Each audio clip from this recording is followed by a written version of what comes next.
अस्सलामु अलैकुम वरहमतुल्लाहि वबरकातुहू। अल्हम्दुलिल्लाहि वहदा वस्सलातु वस्सलाम अला मन ला नबिय्य बअद। दुनिया में कई तरह के मजहब पाए जाते हैं, लेकिन आपको इस्लाम जैसा यूनिक और परफेक्ट मजहब पूरी दुनिया में कहीं नहीं मिलेगा।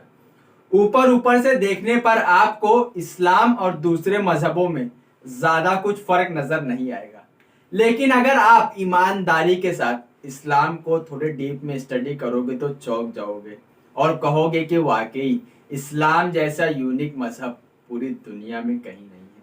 और आज मैं इस वीडियो में आपके सामने इस्लाम की यूनिकनेस के बारे में बात करूंगा, तो वीडियो को लास्ट तक जरूर देखिए।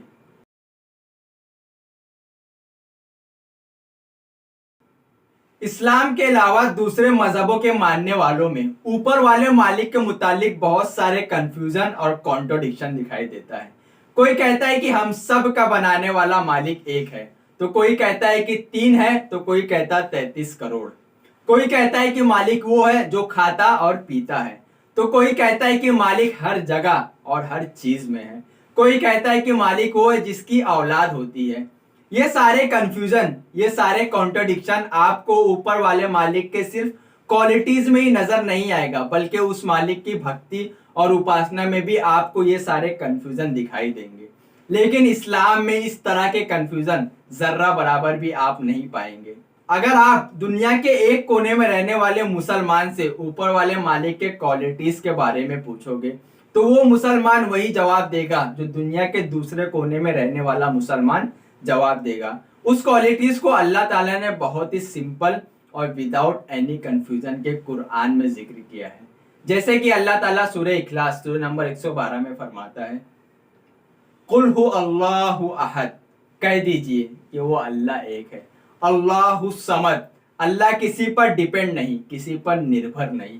लम यलिद वलम यूलद, ना उसकी कोई औलाद है और ना ही वो किसी का औलाद है। वलम यकुल लहू कुफुवन अहद, उसके जैसा कोई नहीं। अब आइए बढ़ते हैं इस्लाम के दूसरे यूनिकनेस की तरफ।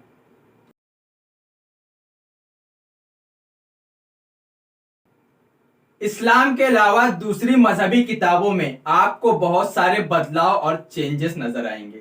ये बदलाव लोगों ने अपने फायदे या किसी को खुश करने के लिए किया था, जिसकी बिना पर उनकी मजहबी किताबों के कई वर्जन आपको दिखाई देंगे, जिसकी वजह से लोग इस बात से परेशान हो जाते हैं कि उनकी मजहबी किताबों में वो कौन सा स्टेटमेंट है जो ऊपर वाले मालिक की तरफ से भेजा गया है, या वो कौन सा स्टेटमेंट है जो बाद में लोगों ने ऐड कर दिया है।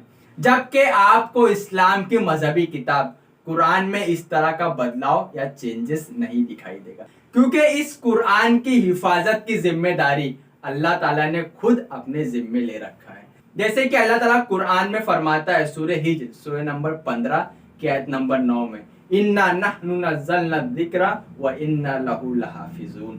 अल्लाह ताला फरमाता है कि हमने ही इस कुरान को नाजिल किया है और हम ही इसकी हिफाजत करने वाले हैं। और आज से 1400 साल पहले जो कुरान इस दुनिया में नाजिल हुआ, उस कुरान का एक पुराना नुस्खा आज भी टॉप कॉपी म्यूजियम में रखा गया है, जिसमें आज तक ना ही कोई बदलाव और ना ही कोई चेंजेस हुआ है। अब आइए बढ़ते हैं इस्लाम की तीसरी यूनिकनेस की तरफ।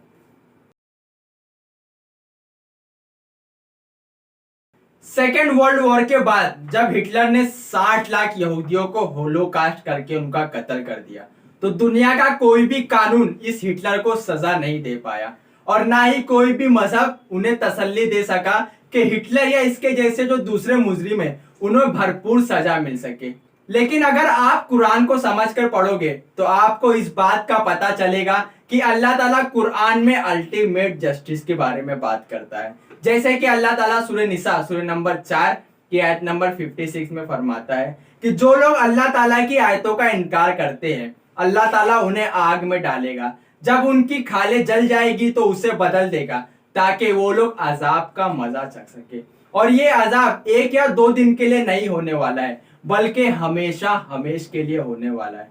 जैसे कि अल्लाह ताला सूरह बकरा सूरह नंबर 2 की आयत नंबर 81 में फरमाता है कि जिन लोगों ने बुराइयां कमाई है और उनके गुनाहों ने उन्हें घेर रखा है, तो यही लोग जहन्नुमी हैं जिसमें हमेशा हमेश रहने वाले हैं। تو یہ تھے کچھ کمپیریزن جو اسلام کو دوسرے مذہبوں سے کافی یونیک بناتا ہے. آپ کمنٹ کر کے بتائیے کہ آپ کو اسلام کی کون سی یونیکنیس سب سے زیادہ اچھی لگی ہے. میں ملتا ہوں دوسرے ویڈیو میں، جب تک کہ آپ اس بات کو دھیان میں رکھیے کہ ان الدین عند اللہ الاسلام، کہ اللہ تعالیٰ کے نزدیک صرف دین اسلام ہی ہے. وآخر دعوانا ان الحمد للہ رب العالمین.